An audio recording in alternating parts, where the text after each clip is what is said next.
Hello, happy Sabbath. Today I'm going to read a book. It's called Ruby Finds a Worry by Tom Percival. Let's go. Ruby finds a worry. I don't know what kind of worry Ruby going to find, but let's find out. Do you want to find out with me?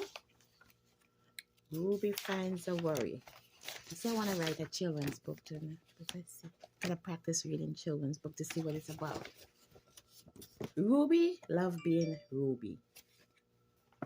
See, it's just a couple words and a picture. She loved to swing up high. And she loved to explore wild, faraway places. Sometimes she even went all the way to the very bottom of the garden. Ruby was perfectly happy until one day. Do you want to find out what happened? Keep listening. All right, let's go, Ruby. Let's go see what happened to Ruby. And she discovered, let's make sure it's the right page I'm going on. And she discovered a worry. It wasn't a very big worry. She discovered a worry. What's the worry about? In fact, it was so small that at first Ruby hardly noticed it. But then the worry started to grow. Each day, it got a little bigger. Look, the worry got a little bigger. It was small like that. It got a little bigger. And it's, look, just like me worrying right now, and I got a headache. It just won't leave her alone. It was there at breakfast, staring at her over the cereal box. And it still was there at night when she brushed her teeth. The worry wouldn't leave Ruby alone.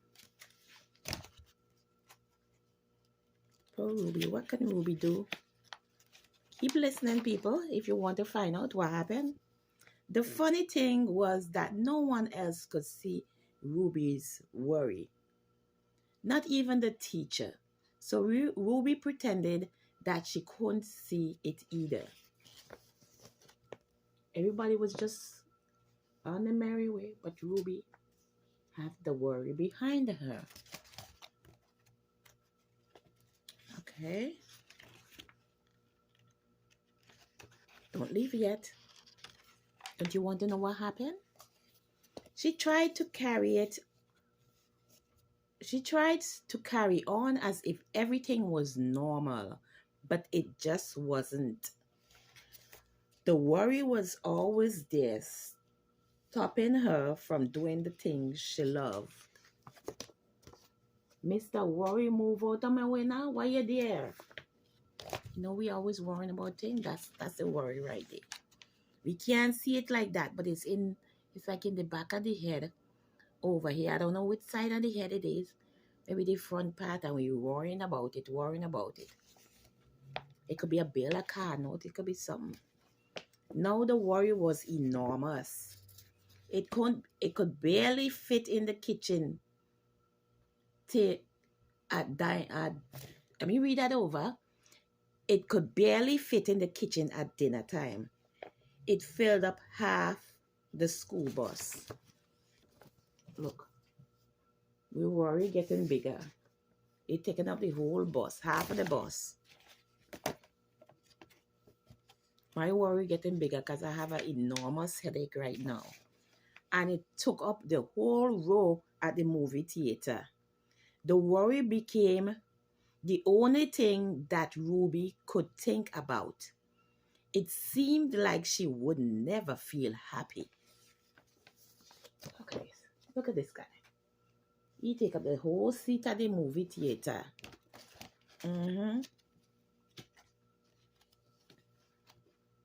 Don't go nowhere, people. I'm getting there. Then one day, something unexpected happened. Ruby noticed a little boy sitting alone in the park. He and looked how she felt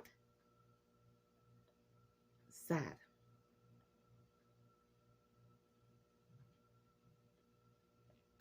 He looked how she felt sad. Then she noticed something else.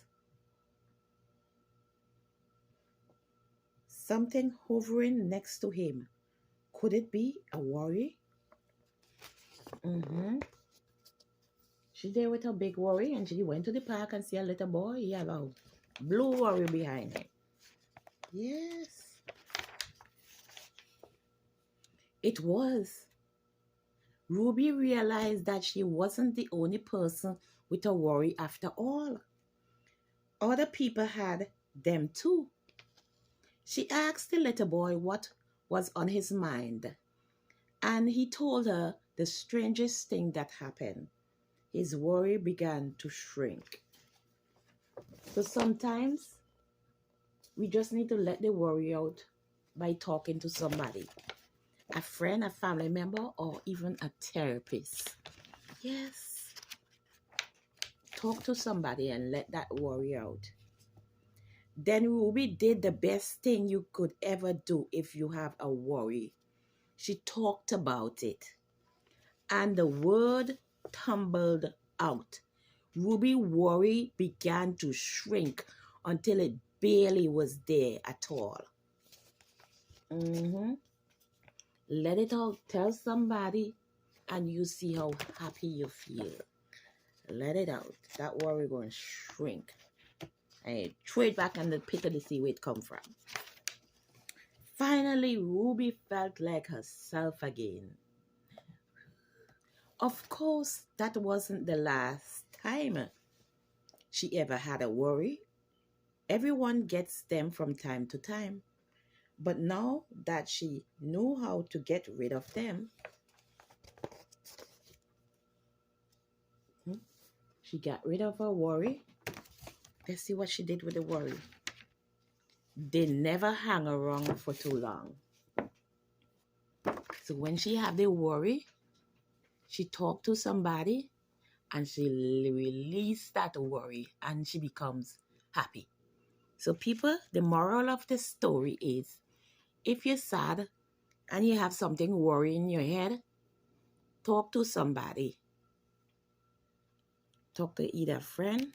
And if that friend love to chat too much, don't talk to that friend. Okay? But tell somebody who don't know you, like a therapist. Because their confidentiality is to keep your business to themselves. So talk to the right person. All right? Thank you. Thanks for watching. See you again on the next story time with Andrea.